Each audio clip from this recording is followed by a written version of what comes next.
नमस्कार दोस्तों, मैं एडवोकेट विकास कुमार पाल आप सभी का अपने इस YouTube चैनल में स्वागत करता हूं। आज हम बात करेंगे FIR और NCR के बारे में।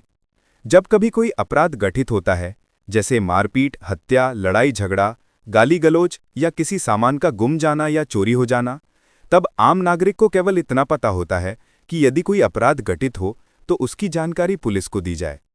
अपराध की सूचना प्राप्त होने पर पुलिस या तो FIR काटती है या NCR काटती है। ज़्यादातर मामलों में देखा जाता है कि पुलिस FIR के बजाय NCR काट देती है। FIR का full form first information report यानी प्रथम सूचना प्रतिवेदन होता है, जिसका अर्थ है अपराध के किए जाने की दी गई पहली सूचना। वहीं NCR का फुल फॉर्म होता है नॉन कॉग्निजेबल रिपोर्ट, जिसका अर्थ है असंज्ञेय मामले के संबंध में दी गई सूचना। FIR के बारे में सबने सुना होता है, परंतु NCR के बारे में कम ही लोग जानते हैं। साथ ही इससे संबंधित कानूनी अधिकारों के बारे में भी जानकारी का काफ़ी अभाव है। इस वीडियो में हम इसी महत्वपूर्ण विषय पर और इससे जुड़े विभिन्न महत्वपूर्ण पहलुओं पर चर्चा करेंगे। सबसे पहले ये जानते हैं कि अपराध के प्रकार कितने हैं। CRPC के अंतर्गत अपराधों को दो श्रेणियों में विभाजित किया गया है।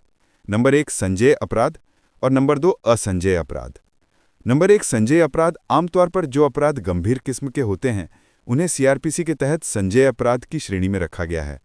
ऐसे अपराध में पुलिस अधिकारी बिना वारंट के ही आरोपी व्यक्ति को गिरफ्तार करने का अधिकार रखते हैं। ऐसे मामलों में तो पुलिस द्वारा FIR ही दर्ज की जाती है। नंबर 2 असंज्ञेय अपराध। आमतौर पर जो अपराध मामूली किस्म के होते हैं उन्हें CRPC के तहत असंज्ञेय अपराध की श्रेणी में रखा गया है। इन अपराधों की जांच के लिए पुलिस को कोर्ट से अनुमति की आवश्यकता होती है तथा ऐसे मामलों में पुलिस द्वारा बिना वारंट के गिरफ्तारी नहीं की जा सकती है।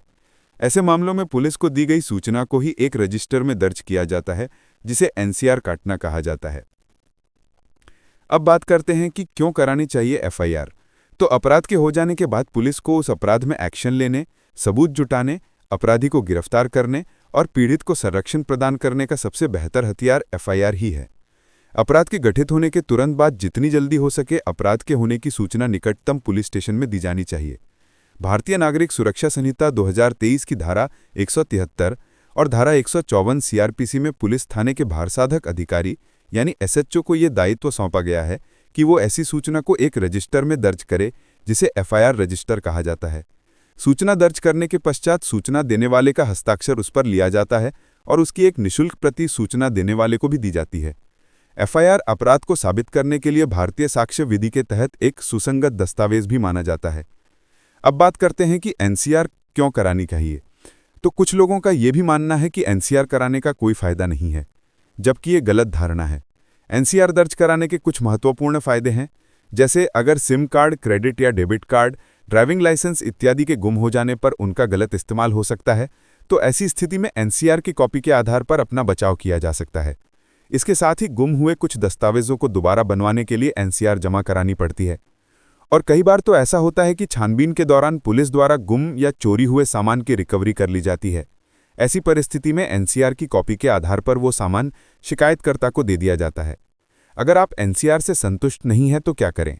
यह भी आमतौर पर देखा जाता है कि जिन मामलों में FIR बनती है उनमें भी कई बार पुलिस हल्की धारा लगाकर मात्र NCR दर्ज कर देती है। ऐसा पुलिस द्वारा अक्सर तब किया जाता है जब या तो सामने वाली पार्टी का काफ़ी दबाव हो या पुलिस खुद मामले की जाँच न करना चाहती हो।